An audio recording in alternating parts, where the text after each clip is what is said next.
et quand se faire vacciner? Quels sont les risques et les recommandations pour les personnes atteintes de maladies auto-immunes ou auto-inflammatoires et leur entourage? Dans le cadre de la semaine de la vaccination, les experts et associations de la filière de santé FAI2R répondent à vos questions.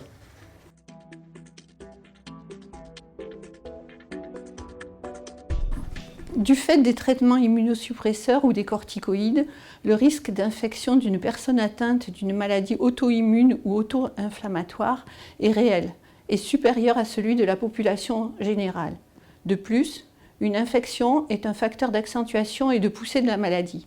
Il est donc très important pour ces personnes de se faire vacciner.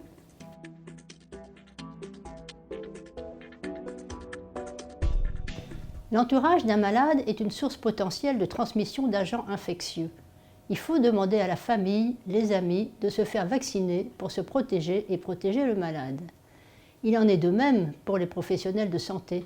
Ils doivent vérifier et mettre à jour leur vaccin pour créer un cercle de protection autour du malade.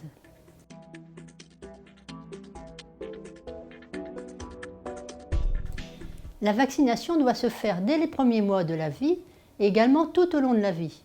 Pour les patients atteints de maladies auto-immunes ou auto-inflammatoires, les rappels doivent être plus rapprochés et se faire tous les 10 ans, alors que dans la population générale, on est passé à des rappels tous les 20 ans.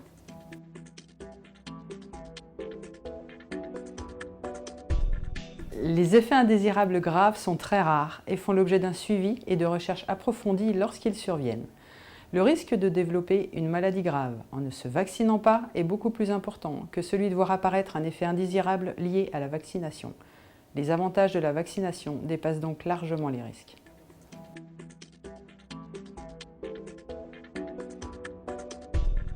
En France, il existe des recommandations nationales pour la vaccination. Elles sont élaborées par le Comité technique des vaccinations, le CTV, rattaché au Haut Conseil de la santé publique, l'HCSP. Pour les patients atteints de maladies auto-immunes ou auto-inflammatoires et leur entourage, il est recommandé de se faire vacciner le plus tôt possible dans la prise en charge. Pour les vaccins diphtérie, tétanos, polio, les hépatites ou encore le papillomavirus, les recommandations vaccinales sont les mêmes que pour la population générale. Concernant les vaccins inactivés, comme pour la grippe ou le pneumocoque, ils sont fortement recommandés. En revanche, sous traitement immunosuppresseur ou corticoïde, les vaccins vivants atténués sont contre-indiqués. C'est le cas pour le BCG et le rotavirus notamment.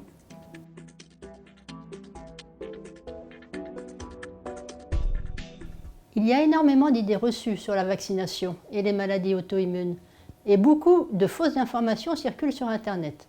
Méfiez-vous.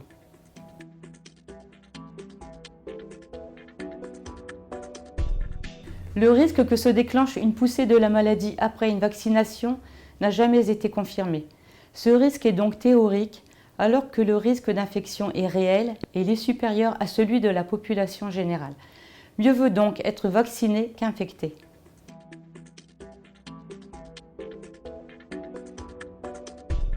Bien que réduite, l'immunogénicité des vaccins, c'est-à-dire la protection apportée, persiste chez les patients recevant un traitement immunosuppresseur ou des corticoïdes.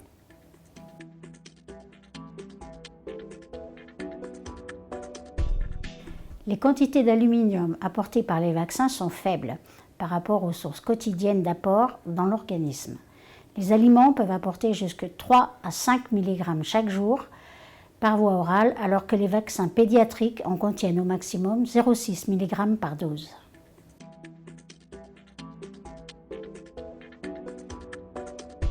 L'arrêt de la transmission, voire l'élimination de certaines maladies infectieuses est possible si chacun recourt à la vaccination pour se protéger, mais aussi pour protéger les autres.